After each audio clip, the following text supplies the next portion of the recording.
Hello blog welcome to my guys है हालत खराब भइसक्यो मेरो जो गाइज हामी होइन यसो 1.5-3 घन्टा भन्दा पनि धेरैको बाटो हिँडेर आयो है। अझै मनकामना मन्दिर पुगेको छैन हामी, अझै बाटोमै हो। हेर्नुहोस् हिँड्दा हिँड्दा हाम्रो हालत खराब भइसक्यो। यसको र मेरो बसले धोका गर्यो। हेर्नुहोस् हामी अब हिँड्दै हो। तपाईँहरूलाई जानकारी गराउँछु।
मन्दिर पुगेपछि अरू गाइज मन्दिर आइसक्यो तर यस्तो भिड रहेछ।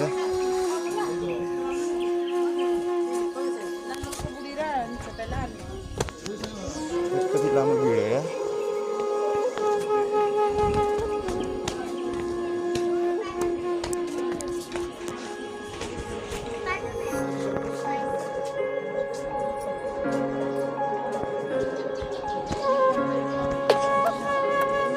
ल त गाइस मन्दिर आइसक्यो।